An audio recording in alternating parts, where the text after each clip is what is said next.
요한복음 12장 17절로 24절 읽겠습니다.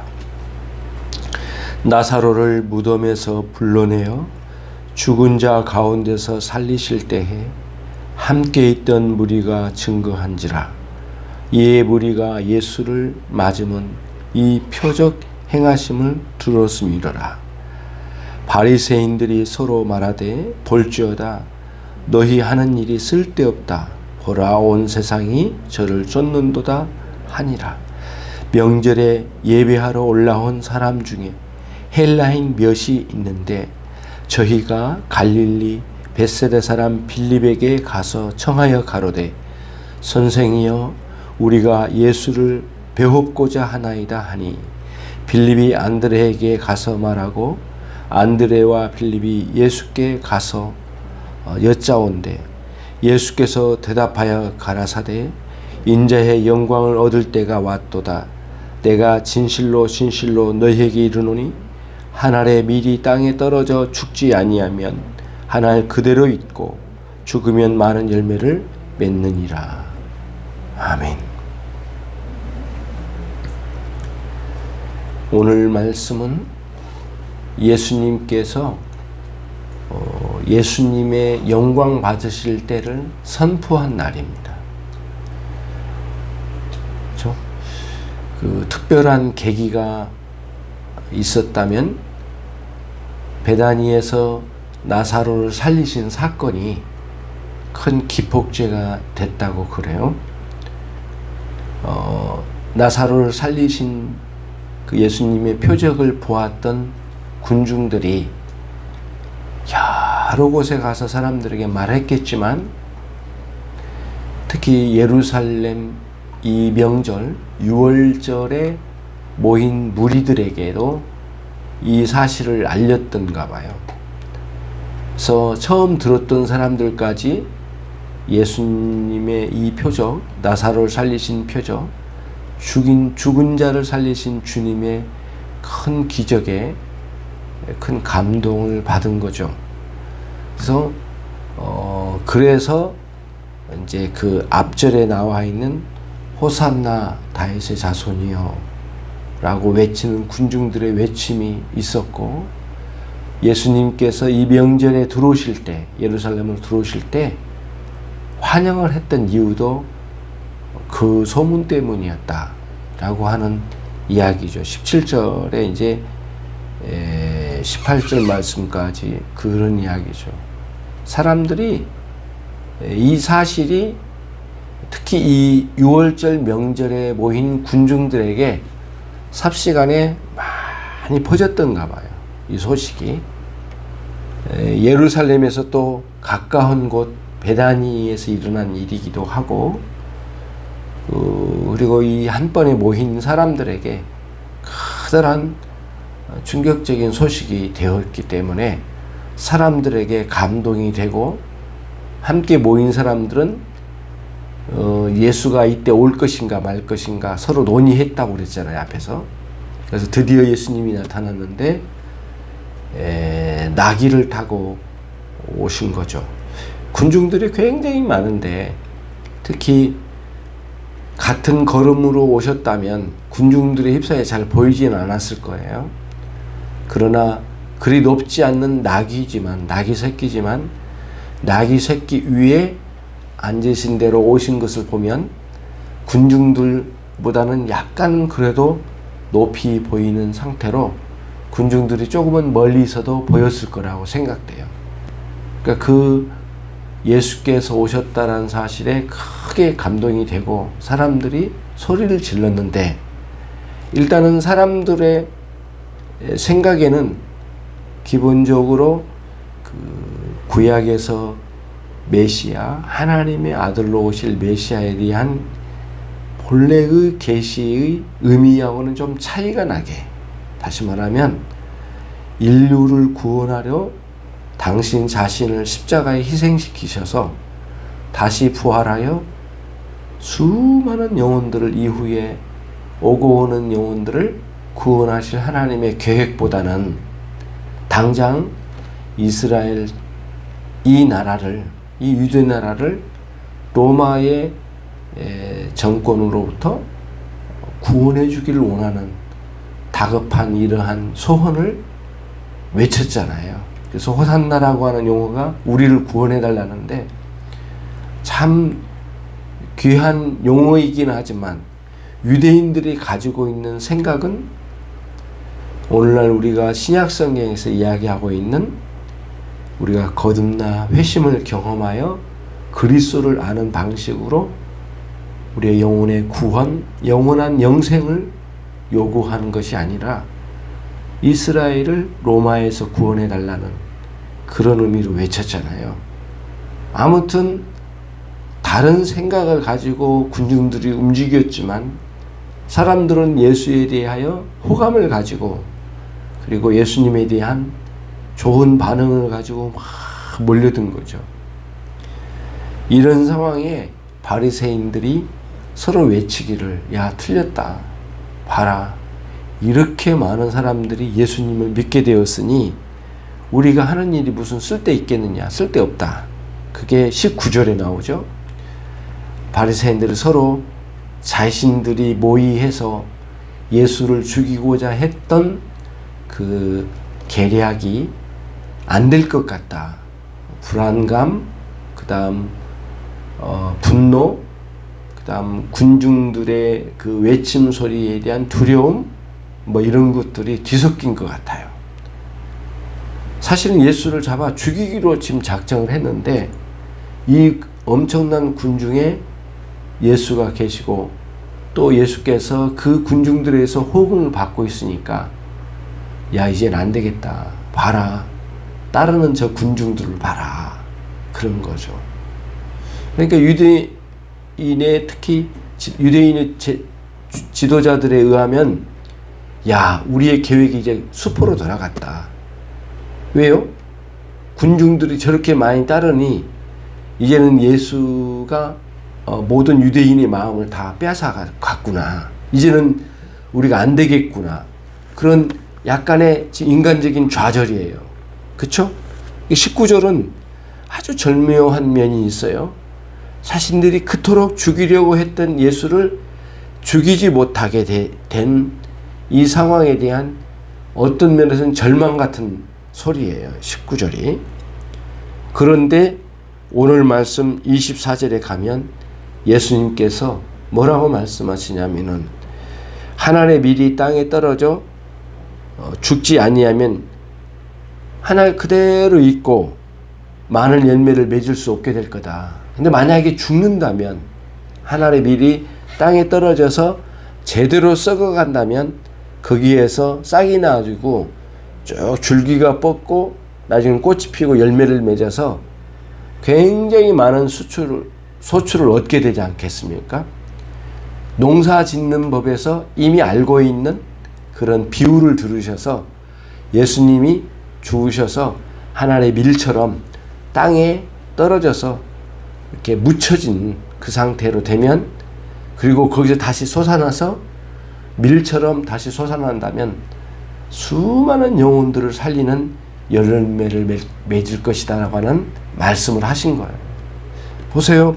19절에 유대의 바리새인들은 자기들이 죽일 계획이 좌절된 거에 대한 아쉬움, 안타까움을 이야기하고 있는데 오히려 반대로 예수님은 죽어야 되겠다고 하는 말씀을 하시잖아요. 그러니까 여기에 뭐가 깔려 있어요? 사실은 사람의 의지에 의해서 예수를 죽인 게 아니라 겉으로는 그 모습이지만은 사실 속으로 들어가 보면은 예수를 사람들에 의해서 죽임 당하신 것이 아니라 사실은 하나님께서 또는 예수님 당신 자신이 자신의 생명을 내어놓으셨다라는 원리가 여기 나오는 거예요. 요한 사도는 수십 년 후에 이 복음서를 기록할 때에 처음에는 사람들에 의해서 잡혀 죽임을 당하신 주님인 줄 알았단 말이잖아요. 그래서 놀래서 도망갔잖아요. 그러나 그 사건을 치르고 주님이 부활하시고 성천하시고 오순절에 성령에 임하시고 복음을 전하면서 수십 년이 지나고 난 뒤에 이 요한 복음을 기록할 무렵에는 깨달은 거죠. 아, 유대인들 지도자들이 죽이려고 했던 것도 자질된 것이고, 그런데 그 순간에 주님은 오히려 죽으셔야겠다고 하는 비유의 말씀을 하신 거 보면 사람들에 의해서 그냥 죽임당하신 게 아니라 당신 자신이 목숨을 내어놓으시고 양들을 위하여 죽겠다고 말씀하신 요한복음 10장의 말씀처럼 선한 목자는 양들을 위하여 목숨을 내놓느니라 라고 하는 말씀이 성취된 것이죠. 그런 방식으로 이루어졌다라는 거예요. 이 본문 전체가. 흐름을 보면은 요한사도에 가면은 큰 깨달음이죠. 굉장히 놀라운 깨달음이죠. 인간적으로 볼 때는 예수님이 사람들에 의해서 끌려가 죽임을 당한 것 같지만 사실은 주님은 그 많은 능력을 가지고 계시면서도 당신 자신을 내어놓으신 장면에서 이해가 되지는 않았지만은 당신의 죽음을 통하여 우리의 죄를 같이 죽이는 위대한 역사를 일으키신 주님의 이 구원 사역이었다는 사실을 이제 깨닫게 되는 거예요. 근데 마침 이제 예수님께서 이전까지는 자꾸 말씀하시기를 내 때가 아니라고 말씀을 하셨거든요. 처음에 이렇게 요한복음에서 처음으로 나타난 표적이 가나 혼인잔치에서 어머니 마리아와 함께 참석했던 그 혼인잔치, 아마도 친인척이었던 것 같아요. 가족들이 모두 참여한 걸 보면 그 혼인잔치에서 주님께서 말씀하셨잖아요. 어머니 마리아가 종들을 통하여 말씀을 전해줄 때 너무 많은 사람들이 이 잔치에 와가지고 준비해 놓은 포도주가 다 떨어진 거죠. 잔치의 모든 흥이 이제 끝나버린 거잖아요. 포도주가 끝났으면 이제 대충 먹고 가야 될 판이거든요. 그러니까 잔치의 끝이 돼버린 거죠. 갑자기. 그때에 예수님께서 그 말씀을 들으시고, 여자여, 아직 내 때가 이르지 않았나이다. 내가 왜 이 포도주와 나와 무슨 상관이 있나이까? 이렇게 말씀을 하시거든요. 그러니까 이 잔치의 포도주는 포도주고, 예수님 당신 자신이 십자가에서 피 흘리신이 따로 있는데, 이제 그때는 또 그때의 포도주로 또 그것을 예고적으로 표현할 마지막 최후의 만찬이 있긴 하지만 지금 아직 이르지 않았습니다. 다시 말하면 사람들은 몰랐죠. 누구도 모르는 상태인데 주님이 내 때가 아직 이르지 않았습니다. 이렇게 말씀하시거든요. 여러 곳에서 주님의 때를 말씀하셔요. 심지어는 또 요한복음 17장 1절에서도 아버지여, 만세전부터 아버지와 함께 영광을 누린 것을 감사하나이다. 이렇게 말씀하시고 기도 중에 뭐라 기도하셨느냐 하면은 이제는 아버지여 제가 영광을 얻을 때가 되었나이다. 이런 표현을 쓰신 거예요. 그게 요한복음 17장이거든요. 그러니까 이후에 예수님께서 십자가에 죽으실 금요일날 전날 목요일날 밤에 기도하신 내용이 요한복음 17장이거든요. 요한복음 17장은 전체가 예수님 기도하신 긴 내용이잖아요. 요한서도는 이거를 깨뜨려 본 거예요. 그때서야 깨달은 거예요, 이제. 그리고 이 복음서를 기록에 남겼죠. 예수님의 때입니다. 근데 마침 왜 하필이면 이방인들이 여기에 20절에 거기 나오거든요. 6월절 예배, 이 명절에 6월절이죠. 예배하러 올라온 사람 중에 헬라인 몇이 있는데 그들이 갈릴리에서 살았던 빌립이죠. 다시 말하면 예수님의 제자란 말이에요. 예수님의 제자 중에 빌립에게 요청을 한 거죠. 선생이요, 가서 당신의 선생을 우리가 뵙고 싶습니다. 누구가 그래요? 이방인 헬라인들이. 그렇죠? 그러니까 이 이방인 헬라인은 유대 종교로 개종한 사람들인가 봐요. 그러니까 이 6월절 명절까지 참여했겠죠. 6월절 명절에 온 사람들은 이스라엘 유대인임에도 불구하고 신앙이 굉장히 뛰어난 사람들이었어요. 열정적인 사람들이 모였다고 그래요. 다 온 게 아니라 아주 이 신앙이 굉장히 열정적인 사람들 모였단 말이에요. 그런데 헬라인이 여기까지 왔다면은 개종을 해서 정말 관심을 많이 줬을 거예요. 그리고 이 명절 몇 차례 왔을 거란 말이죠. 근데 이 명절에 몇 차례 왔을 때마다 예수님에 대한 아주 그 새로운 인상을 받았던 모양이에요. 이전에는 예수님께서 뭐라고 말씀하셨어요? 그 성전 어간에서 특히 이방인들에서 장사하는 사람들의 그 장사를 뒤엎으시면서 예수님께서 회초리를 드시고 휠체어 내리치시면서 물러나라고 그랬잖아요. 그렇잖아요. 장사를 다 엎으시고. 그리고 이 성전은 만민이 기도하는 집이에요. 아버지 기도하는 집이라고. 아버지 제 아들들이 자녀들이 기도하는 집이라고 외치셨잖아요. 그리고는 거기서 와, 그 상을 다 엎으셨잖아요. 그런데 그 장사하는 사람들은 사실은 바리새인과 서기관과 사두개인들이 서로 짜고 거기다가 장사지들을 둔 거거든요. 그래서 거기서 수많은 돈을 모아가지고 이거를 종교 지도자들이 이거를 같이 누렸던 거거든요. 그러니까 그 종교 지도자들이 예수님의 그 하시는 모습을 말리지를 못했어요. 그런 광경을 특히 직접 본 사람도 있고 못 본 사람도 있었겠지만 그거를 보고는 굉장히 충격을 먹은 거예요. 인상을 받은 거예요. 누구가요? 그 몇 차례 찾아왔을 이 헬라인들의 유대 개종자들이요.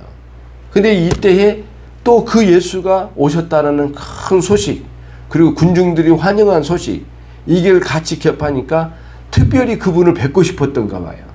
근데 주님은 그들의 요구에 응답하지 않으시고 당신 자신이 말씀하신 거예요.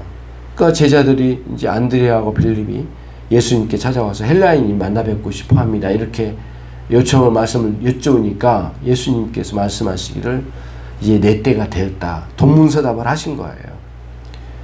예수님 당신 자신의 이 행적이 유대인들에게 알려지고 이방인들까지 알려지는 상황들을 딱 그림을 가지시고 만민의 이 소식이 전해질 것을 이루어 가시면서 딱 내 때가 됐다고 말씀하시면서 내가 십자가에 죽어 인류를 구원할 원래 하나님의 아버지의 계획대로 당신 자신의 사명을 선포하시고 최후의 십자가에 죽으실 이 순간을 선포하신 주님의 말씀이에요. 주님의 뚜렷한 사명감이죠. 보세요. 인간적으로 볼 때는 이때만큼 사람들에게 영광을 받을 때가 언제입니까? 모든 유대인의 종교의 중심지 예루살렘 성전에서도 가장 유명한 명절인 유월절, 그 유월절에 군중들의 대환영을 받은 것만큼 유명세를 떨칠 만한 기회가 또 어디에 있겠느냐고 여러분. 이제야말로 유대인들의 모든 권력을 한 손에 쥐고 이 군중들을 가지고 데리고 유대의 왕으로 임금으로 등극을 해가지고 이 나라를 휘어잡을 기회가 이때가 아니고 언제냐고요. 그러니까 인간적으로 보면 최고의 기회잖아요. 주님은 이때에 당신 자신을 하늘의 미랄로 내려놓으시려고 하는 아주 중요한 말씀의 선포를 하신 거예요. 그리스도의 십자가의 죽으심의 말씀이죠. 이와 관련된 말씀을 한번 살펴보도록 하겠습니다. 이 로마서 6장입니다. 로마서 6장 8절.